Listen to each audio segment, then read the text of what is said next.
haddaan dhex galo ajandahayga iyadoo aan abaar lahayn waxaad ogtihiin maanta abaaraha Soomaaliya ka jira hadda roob baa da'aya laakiin roobkii waxaa ka horeeyay abaar xoolihii ay ku dhamaadeen waliba gobolkan aan hadda ku noolahay especially Jubaland markaan ka soo tagno Jubada hoose nolosha dadku waxay ku tiirsanayd lo'dii waxaan arkayay maalin xaasan inaan la hadlayay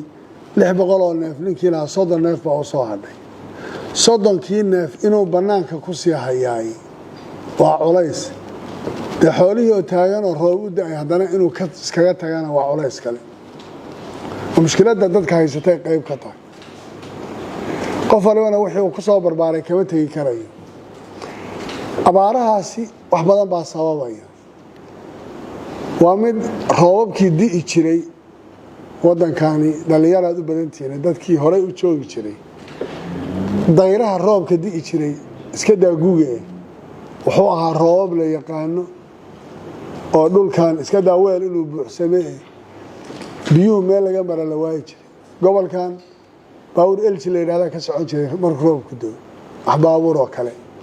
lama haweysan jirin hadda laba maalmood yaa jeedku xidhnaadaan gaariga qooqantaana iska maray taas marka waxa isbedelay cimiladii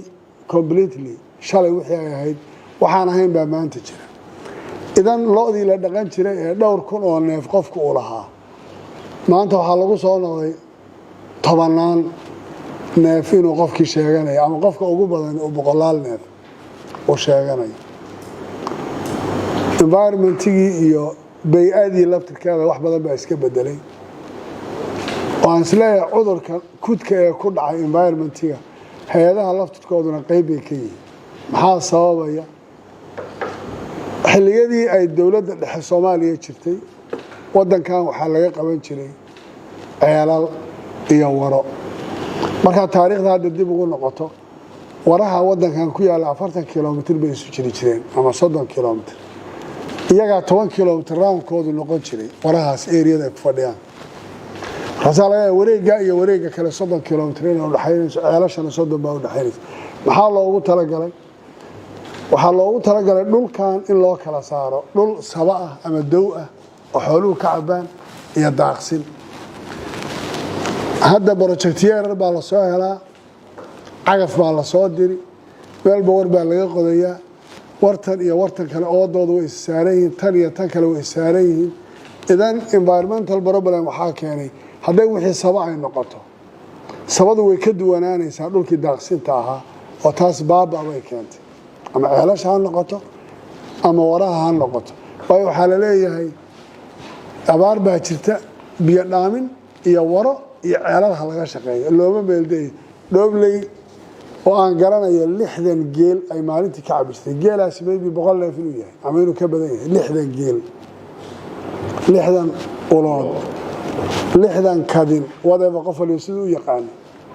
ay maalintii ka cabirtay 3 ceel baa ku taal oo laba ay shaqeynayso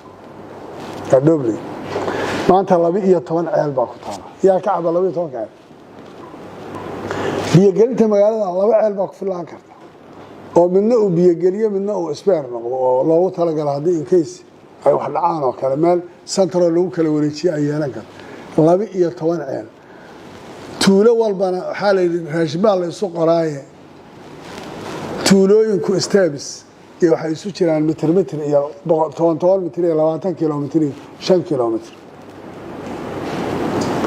halkan laga bilaabo Dhobley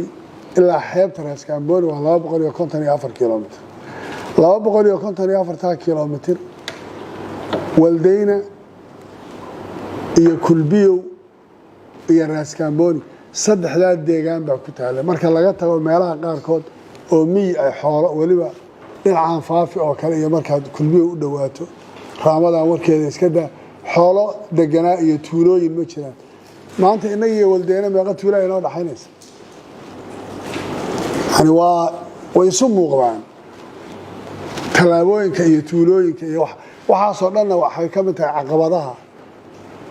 ama nabaad guurka keenaya ama nolosha qaabka ay tarkiibka noloshii siday u kala daadanaysa qayb ka tahay iyada laftirkeeda dadku hadday xooluhu ka baaba'een marka waxay u baahan yihiin waxqabad ka bedelan horeyna hay-adaha idinka waaweyn iyo qoladiinanba waanu sheegnay waad ogtihiin dadkii Soomaaliya 1974 ku barakacay abaarid dabadheer dawladdii mashaariic bay u samaysay ama kalluumaysi ha noqoto ama beeraha ha noqoto waa dadka maanta waddanka Soomaaliya xukumay noloshoodii wax laga bedelay maanta kuwii loodu intay ka dhamaatay 92-93 abaartii qaxootiga la geeyay aniga hadda dhiijiyeen oo yihiin wasaaradaha agaasimayaashoodii ka yihiin noloshii miyiga way ka baxeen waxbay barteen waxay u baahan yihiin markaa dadkaasi hadday ritaanis noqdaan iyo hadday wax kala noqdaanba nolol magaalo ku salaysan ilmahooda wax bartaan future-kooda laga fakerayo mustaqbal uu ku xisaabtamayo in loo sameeyo taasaa marka waxay abuuraysaa in dib looga fakero war step-kanan hadda maraynaayo what's the next maxaan tallaabada labaad aan qaadi karnaa maxay tahay haddii marka arrinta abaaraha aan ka soo qaado dadka abaaraha ku waxyeelooba keliya maaha waxa hadda deegaanka jooga waxaa ka horreeyey IDPskii markaan dhoobleedan hadda ka soo qaado waxaa jooga ritaaniiskii ka soo noqday qaxootiga oo qaarkood ay horey usii dhaafi waayeen meeshaan ay degeen guryaha loo abuuray guryo yaryar baa loo dhisdhisay deegaanaa la siiyey dawladdu waad garan kartaa baahida dad meel la isugu keenay ama dani ha isu keento ama ha la keeno marka horebe nolosha waxa ugu muhiimsan waa inay biyo helaan waa inay hooy helaan waa inay caafimaad helaan waa in waxbarasho helo taa marka intaas waxyaalaha baahida maanta aan uga baahannahay gurmadkan abaaraha in loo sameeyo dadka oo ay kow ka tahay in la daboolo baahida biyaha iyo hoyga iyo caafimaadka iyo waxbarashada noloshii kale markaas raacaysa ase Jubbaland ahaan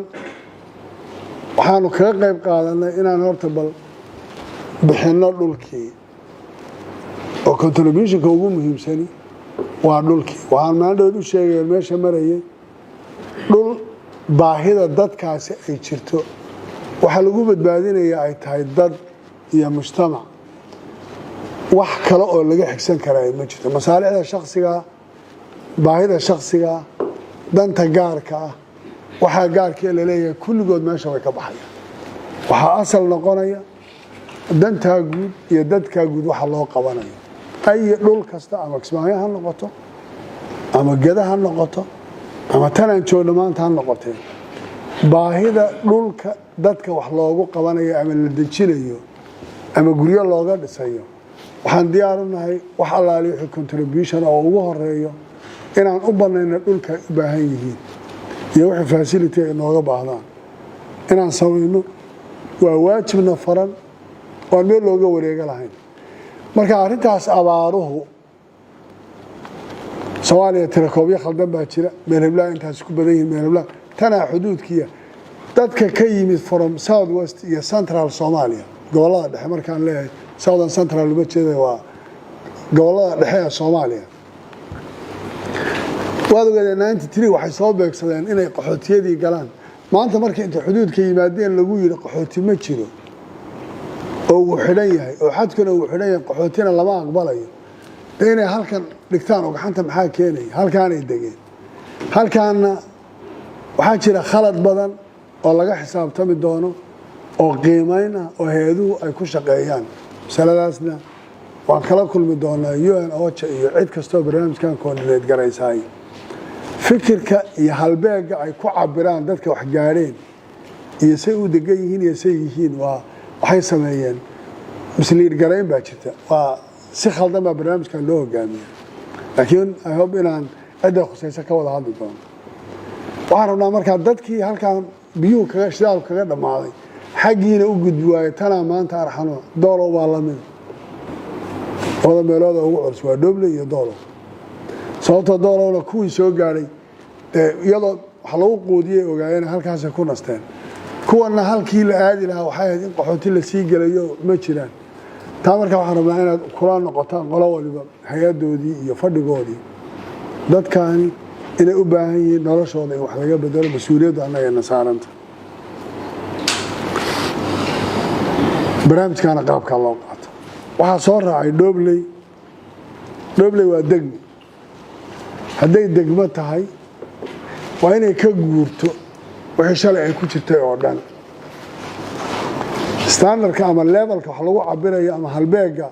lagu samaynayo barnaamijka Dhobley waa inaad ka tagtaan tuulo ama beel la joogay la iska ereeriyanayay wiil yar loo soo dirayay shaqada la qabanayay iban maamulka isu duwayaashii iyo qaybihii hay'adaha wasaaradaha wakiilka ka ahaa kulligood isbedel baa ku dhacay muxuu noqonayaa isbedelka ku dhacay dadka wakiilada ka ahaa wasaaradaha hadday markii hore ahaayeen levelkaas heer tuulo ama heer bulsho maanta heer degmo noqonaya qofka isu duwaha waa qof isu duwo level degma qiimayntiisa waxbarashadiisa la imtixaamayo shaqadiisa dib aqoontiisa dib loo fiirinayo miisaanka la saarayo uu yahay qofkani ma qaban karaa barnaamijkaas mu'ahal ma u yahay sidaa ma yeeli karaa taa markaa Dhobley waxay u baahan tahay in loo soo diro oo hay'aduhu ay u soo dedejiyaan heer degmo waxa loo soo dirayaa meel hebla ma aha every district has a districtgiisu yahay Dhobley oo degmaha iyo shaqada laga qabanayo degmadaas degmada Dhobley degmada Ceelwaaq degmada Garbaare degmada Kismaayo degmada Badhaadhe wadaba districtgaas shaqada uu leeyahay iyo hay'ad waliba cid ay u soo dirsanaysaa inay noqoto in loo diyaariyo barnaamij degmanimo waxaan samayn doonaa inaan hadda dedejino gobolka oo dhan Ceelwaaq baa ugu horeyn doonta Garbaare wadaba in la sameeyo oo barnaamijkii councilka loo dhiso si hawshii GBLG-ga iyo mashruucii dib u dhiska ay u helaan fursadooda marka laakiin waa in marka hore la helo miisaankii barnaamijka qaadi lahaa oo aad ku tala gashaan hay'ad walbana qof walba wakiilka uu wargeliyo kiiskii hore Dhobley iyo wajigii hore inaan midna meeshaas hadda uuna ka jirin qof walba shaqada uu qabanayaa waxa asal ah inay noqoto shaqo hay'adiisu soo dirsatay hay'adaasi ay leedahay mashaariicdeeda ay fuliso laakiin in shaar kale iyo cover kale iyo teendho kale oo hay'ad kale ku jirta in la galay macna badan uma ay sameynayso waxa degmada ku soo kordhi doona xafiisyo cusub oo han noqdeen ama heer degmo noqon doona qorsheynta oo kale si ay ula xidhiidhaan ama ay ula socdaan barnaamijyada guud state level ku xidhan planning-ku ay qorshahooda wadaan hay'adaha kale loo daadejinayo xafiiska oo dhineed gareeya barnaamijkaas oo iman doona waxaa iman doona oo kale laamaha amniga oo kale inay iyaguna ase district level u soo diraan xafiiskooda uu shaqayn doono ama ha noqoto dabagalka hay'adaha for security ama ha noqoto clearance-kii waxyaalaha qaarkood ama ha noqoto shaqada la qabanaya laftirkeeda sida bari laaxad looga wada socon karayo oo barnaamijka loo daadejin karo ayna u ogaanayaan hay'aduhu waxaan lagu wada jiraay inay noqonayso shaqo laga wada soconayo